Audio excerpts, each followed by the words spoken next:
इमरान खान साहब भी जब जेल में गए तो उनसे पूछा गया कि नाम, जब उनको सुप्रीम जेल के सामने पेश किया गया तो उन्होंने नीचे ही नज़र रख के कहा कि इमरान।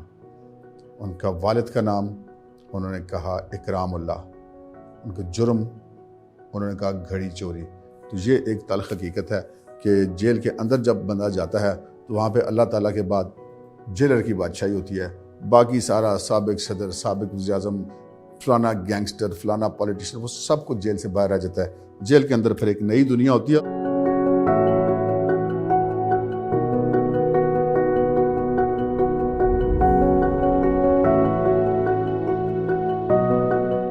कोई भी शख्स जिस वक्त गिरफ्तार होता है तो वो दो हैसियतों में से किसी एक में जेल उसको भेजा जाता है। या तो वो बतौर हवालाती जाता है और या वो बतौर कैदी जाता है।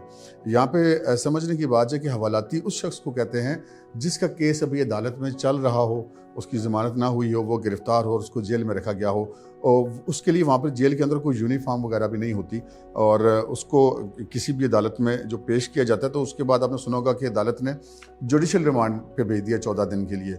वो जो जुडिशल रिमांड होता है वो होता तो बंदा जेल के अंदर है, लेकिन वो बुनियादी तौर पे अदालत की ज़ेर हिरासत होता है। उससे पहले एक होता है वो जिस्मानी रिमांड, जिसे फिज़िकल रिमांड कहते हैं, वो पुलिस कस्टडी होती है या FIA है, जो भी प्रोसिक्यूटिंग एजेंसी होती है या इन्वेस्टिगेशन एजेंसी होती है उसकी कस्टडी होती है। लेकिन जब बंदा जेल में जाता है तो वो जुडिशल कस्टडी होती है, कोर्ट की कस्टडी होती है।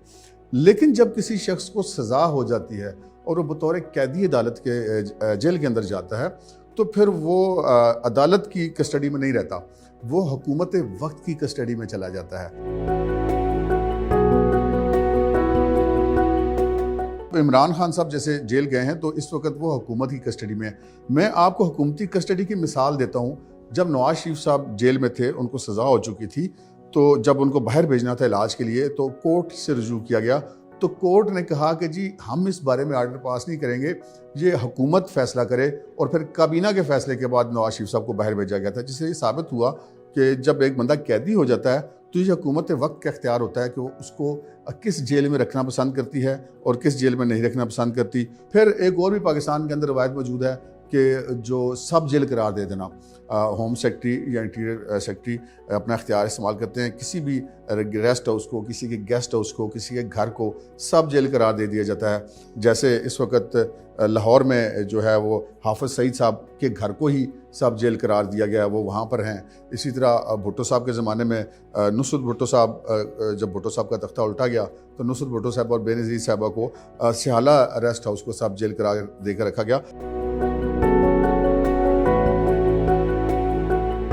यहाँ पे एक चीज़ को समझना ज़रूरी है कि जेल में जो क्लास होती है, A क्लास, B क्लास या C क्लास, ये किसी इमारत का नाम नहीं होता, ये बुनियादी तौर पे सहूलियात का नाम है जो कि किसी भी जेल में किसी भी कैदी को वहाँ पर फराहम की जाएँ तो हम उसको कह सकते हैं कि ये बंदा A क्लास में है या B क्लास में है या C क्लास में है।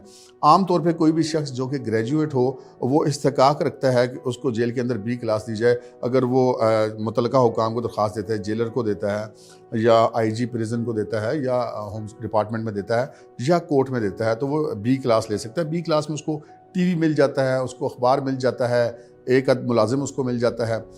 C क्लास में आम बैरकों के बीच में वो मौजूद होते हैं। और ये भी आपको बताता चलूँ कि जो लोग जेल के अंदर गड़बड़ करते हैं उनके लिए फिर अलग से चक्कियाँ मौजूद हैं जो 8 बाई 8 की होती हैं। जो जेल के अंदर गड़बड़ करते हैं या अमन अमान का मसला पैदा करते हैं उनको वहाँ पर भी रखा जाता है, या उस जेल से उनको ये इख्तियार होता है जेलर का कि वो IG से कहकर उस कैदी को बतौर सज़ा किसी दूसरी जेल में भी मुंतकिल कर सकता है। जिन कैदियों के सिक्योरिटी के हवाले से मसाइल होते हैं उन कैदियों को भी हम दो कैटेगरीज में तकसीम कर सकते हैं। एक वो कैदी हैं जो सियासी हों या किसी और भी जुर्म में हों, उनको जेल में भेजा जाता है। अगर किसी का कोई सिक्योरिटी का इशू होता है तो उसको उस जेल के अंदर ही मतलूबा सिक्योरिटी फ्राहम की जाती है, जैसा कि इमरान खान साहब को फ्राहम की गई है। तकरीबन 16 से 20 एहलकार जो हैं वो 3 शिफ्टों में उनके सेल के इर्द गिर्द ड्यूटी करते हैं और उस सिक्योरिटी को यकीनी बनाया गया। और उस सिक्योरिटी को इस हद तक यकीनी बनाया गया है कि जो उनको 3 मुशक्ति फ्राहम किए गए हैं उनको भी वापस बैरक में नहीं भेजा जाता, उनको भी वहीं पर एक और सेल में शाम को 5 बजे के बाद बंद कर दिया जाता है। और जो पुलिस एहलकार यानी जेल पुलिस के एहलकार उनके साथ तैनात हैं उनको ये इजाज़त नहीं है कि वो जा कर के कहीं पे मिक्सअप हो ताकि बात बाहर निकल सके।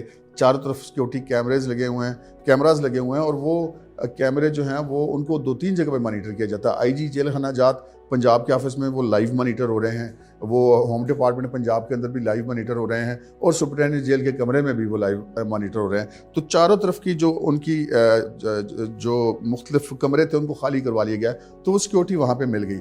एक सिक्योरिटी होती है जो बहुत ज़्यादा हाई सिक्योरिटी होती है, वो होती है जेट ब्लैक टेररिस्ट के लिए, जो ख़तरनाक किस्म की दहशत गर्दी में मुलव्वस मुलजमान हैं उनको रखा जाता है। जैसे GHQ पर हमले के मुलजमान को रखा गया था, तो उनके लिए पंजाब के अंदर एक खसूसी जेल बनाई गई है, बल्कि जो फैसलाबाद जेल है उसके अंदर एक खसूसी हिस्सा मुख्तस किया गया है, जहाँ पे बुलेट प्रूफ शीशे भी लगाए गए हैं कि उनकी जो मुलाकात है वहाँ पे भी अगर आती है तो वो शीशे के अंदर बैठ के टेलीफोन के ज़रिए बात करते हैं।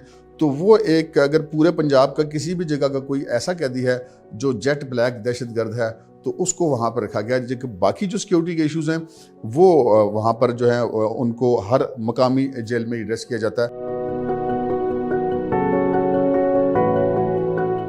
इस वक्त जो इमरान खान को फैसिलिटीज़ मिली हुई हैं जिसके बारे में लोगों को दुरुस्त मालूमात नहीं है।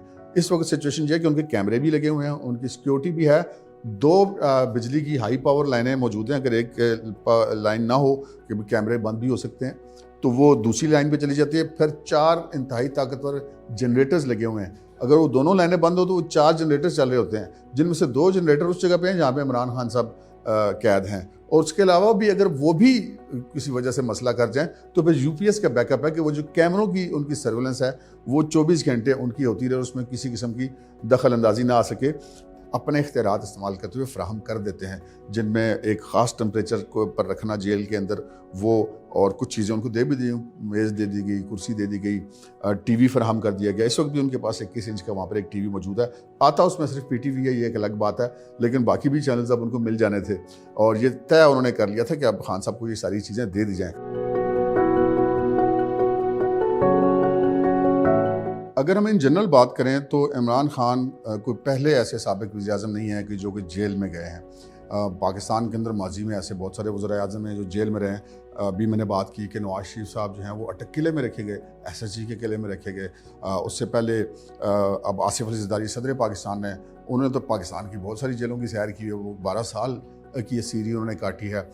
इसी तरह यूसुफ गिलानी साहब सेंट्रल जेल अडियाला में असीर रहे हैं और मैं एक दफ़ा जेल के अंदर जाकर उनसे मुलाकात हुई तो उन्होंने बताया कि जी यहाँ पे मुझे रात को चीखों पुकार की आवाज़ें आती हैं, टॉर्चर की आवाज़ें आती हैं। तो जब वो वज़ीर-ए-आज़म बन गए तो मैंने एक TV प्रोग्राम में कहा कि मुझसे कैदी यूसुफ गिलानी ने शिकायत की थी कि जेल के अंदर टॉर्चर होता है। तो देखते हैं कि अब वज़ीर-ए-आज़म यूसुफ गिलानी उस टॉर्चर पे कोई नोटिस लेता है या नहीं लेता। अनफॉर्चुनेटली वो उन्होंने नहीं लिया। अगर हम बात करें जेलों के अंदर जो सियासी कैदी रहे हैं तो शायद लाहौर की जो जेलें हैं, कोट लखपत जेल या कैंप जेल, वहाँ पे शायद ये तादाद के अतबार से ज़्यादा सियासी कैदी रहे हैं। जो शहबाज शरीफ साहब हैं मुतअद्दिद बार वहाँ पे जा चुके हैं, नवाज शरीफ वहाँ पर असीर रहे हैं और दीगर जो सियासी लोग हैं वहाँ पे असीर रहे हैं। बेनज़ीर भुट्टो जो ज़िया साहब के मार्शल लॉ के ज़माने में सखर जेल में असीर रही हैं और वहाँ पर तो कुछ ऐसा भी उनके साथ है कि उनको एक खौफज़दा करने की भी कोशिश की गई थी कि उनको ऐसी आवाज़ें सुनाई गई थी जैसे उनके जो कमरा उनके पास है उसके साथ वाले कमरे में किसी दूसरी खातून कैदी के साथ को रेप किया जा रहा है। ये एक नफ्सियाती हरबे होते हैं, वो आजमाए जाते हैं। बाज़ कहते हैं कि किसी के साथ कोई टॉर्चर नहीं भी हो रहा होता तो इस किस्म का काम किया जाता है ताकि अगला बंदा एक ट्रांस में रहे, एक खौफ की कैफियत में रहे। जुल्फ़िकार अली भुट्टो को रावलपिंडी डिस्ट्रिक्ट जेल में रखा गया था। उस वक्त भी जो जेल थी रावलपिंडी की वो अडियाला में नहीं थी, वो उस वक्त रावलपिंडी कैंट के अंदर मौजूद थी, जहाँ पर इस वक्त जिना पार्क बना दिया गया है रावलपिंडी कचहरी के सामने। वहीं पर वो काल कोठरी थी जहाँ जुल्फ़िकार अली भुट्टो साहब असीर थे और वहीं पर वो फांसी घाट था जहाँ पे मशहूर ज़माना तारा मसीह ने उन्हें फांसी दी थी। Thank you for watching the full video. आप में से बहुत से ऐसे लोग हैं जिन्होंने शायद हमारा YouTube चैनल सब्सक्राइब नहीं किया। So if you want to support independent journalism and watch more meaningful content, please subscribe to our YouTube channel.